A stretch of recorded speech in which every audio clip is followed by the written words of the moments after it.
Por supuesto, ya anticipó a modo de venta que enseguidita, en un rato, va a estar Alejandro Lerner aportando un poquito de esperanza y un tema nuevo que va a estrenar aquí, pero tengo al diputado Waldo Wolf, tengo al doctor Luis Grach y quiero aprovecharlos. Diputado, yo le dejaba picando una pregunta antes de irme a hablar con Melconian. Hay como dos formas, estilos de la oposición, porque uno ve que algunos son más firmes, más duros, y hay otros que son más condescendientes con el gobierno de Fernández. Mire, yo le puedo hablar por mi forma de pensar y pertenezco a un espacio diverso, que siempre lo fue. Nadie nunca me ha guionado y nosotros representamos una manera no dogmática de hacer política. Así que, sin dudas hay diferencias, pero las diferencias nos enriquecen.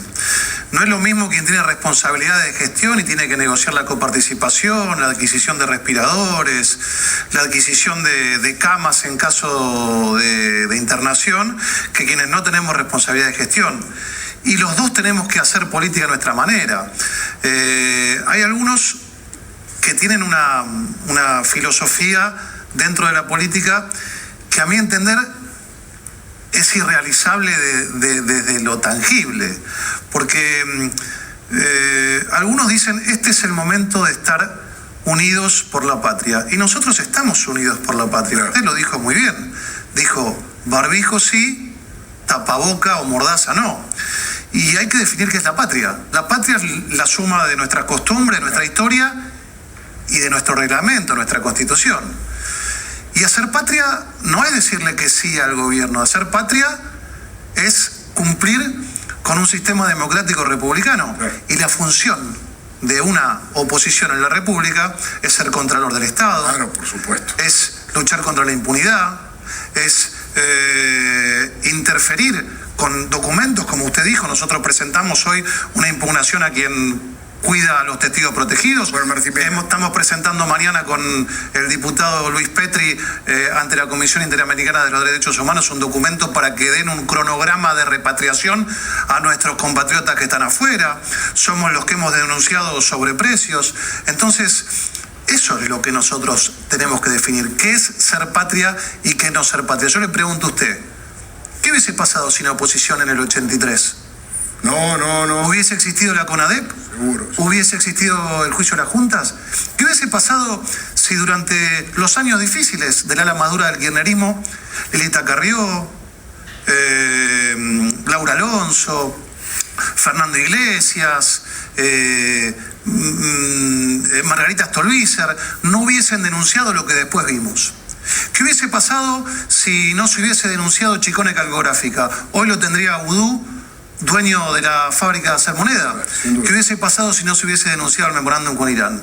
Así que yo soy de los que cree que es complementaria la tarea de los que tienen que gestionar y los que tenemos que interpelar al Estado de manera constructiva. Nunca es bueno que el Estado esté libre, y mucho menos en nuestro país, donde sabemos que la idiosincrasia muchas veces favorece esta situación.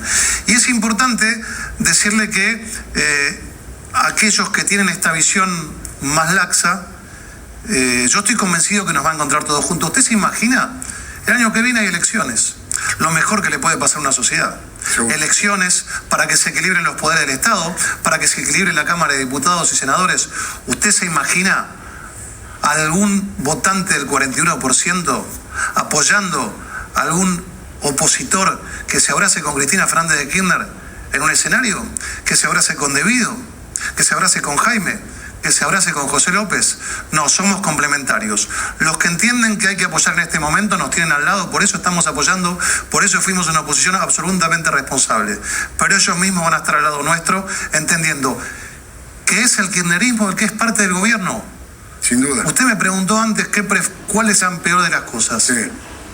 Si los sobreprecios, si el ciberpatrullaje. Mire, el presidente Fernández ya dijo que él no sabía lo que hizo Banoli, que no sabía lo que hizo Pese, que no sabía lo que hizo Arroyo. Ahora resulta que no sabe lo que hizo Pietragala. Bueno, la verdad que yo soy de los que ya no cree esta ingenuidad. Saben perfectamente, son lo mismo, son una sociedad entre el kirchnerismo, que tiene una gravitación trascendente, y el fernandismo, que vendría a ser el ala buena que dice no me di cuenta. Nosotros también estamos todos juntos. Cambiemos, estamos más juntos que nunca, justamente porque respetamos nuestra diferencia entre los que entendemos que con la pandemia hay unidad, pero con la democracia no hay unanimidad y tenemos el rol de Contralor del Estado. Diputado Waldo Wolf, muchísimas gracias, muy amable. Lo invito a que escuchemos al doctor Luis Grach. Yo le decía que usted me describió en lo individual, ¿no es cierto?, el de los casos, pero ¿qué interpreta que está pasando como corriente social en la comunidad? Por supuesto un denominador común, porque pasa de todo, pero ¿cuál sería lo principal que usted ve, doctor?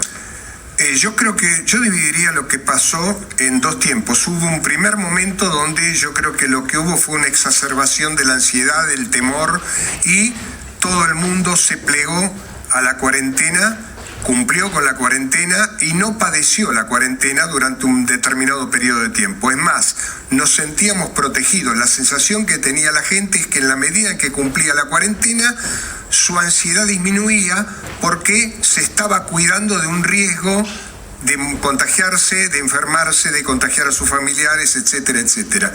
Hoy en día yo creo que la circunstancia cambió. ¿Por qué? Porque en este momento empezaron a surgir nuevo tipo de ansiedades en la gente que tiene necesidades apremiantes en lo económico.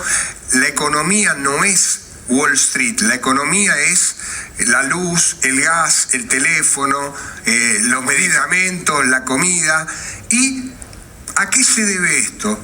Esto creo yo que se debe a que en el primer momento el ser humano, a lo largo de la evolución histórica, ha desarrollado tres tipos de cerebros. Un primer cerebro que se llama primitivo o cerebro reptiliano, luego el cerebro límbico vinculado a la afectividad y después el neocórtex, que es el cerebro moderno que nos permite a nosotros intercambiar ideas, pensar, etcétera, etcétera.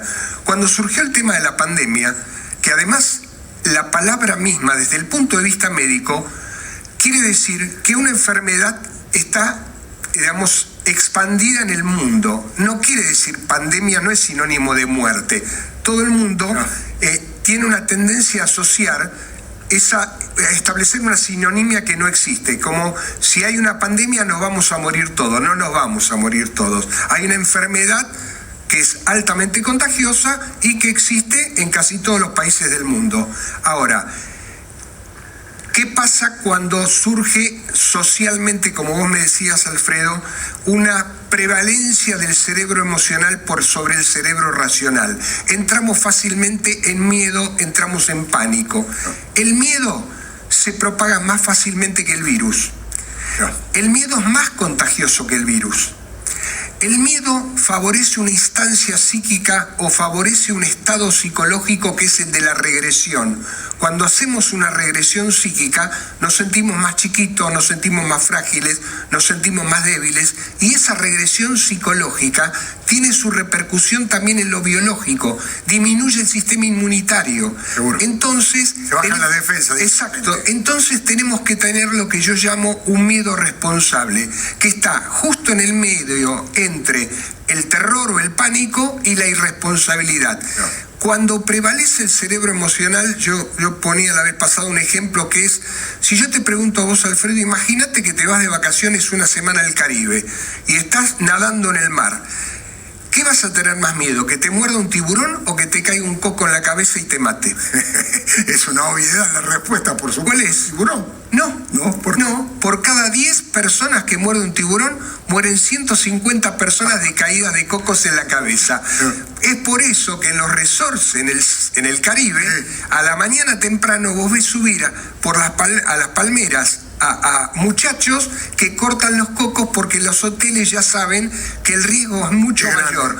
Fíjate cómo fíjate cómo el cerebro emocional hizo que todos creyésemos exactamente emocionalmente la primera repercusión que tenemos es la que vos decís, porque prevalece el cerebro emocional. Y esto es lo que pasa en la situación de la pandemia. Tenemos que tratar de tener un miedo responsable, cuidarnos, no tener pánico, porque el pánico nos vuelve irracionales y la irracionalidad no sirve para cuidarnos. La irracionalidad nos genera un exceso de ansiedad y lo que vos decías al principio, uno de los motivos de consulta muy frecuentes ahora son las crisis de pánico. ¿Y qué es una crisis de pánico? Una crisis de pánico es el resultado de que a una persona se le intrusa bruscamente una idea. Piensa que se puede morir o se puede volver loco. Sí. Cuando se te intrusa esa idea, naturalmente mucha gente no la puede cuestionar. Por ejemplo, yo vengo acá al estudio y se me intrusa la idea que me puedo contagiar coronavirus, pero de algún modo yo la cuestiono, yo digo, no, vine con el barbijo, estamos manteniendo una distancia, puedo cuestionar esa idea. Ahora, si yo no la puedo cuestionar y me la creo totalmente, voy a empezar a tener temor y voy a empezar a construir los síntomas, voy a tener una brusca liberación de adrenalina y entonces me va a aumentar la frecuencia cardíaca, la frecuencia respiratoria y el miedo se me va a transformar en real y ya me voy a sentir que me contagié el coronavirus o que me voy a morir o que me voy a volver loco.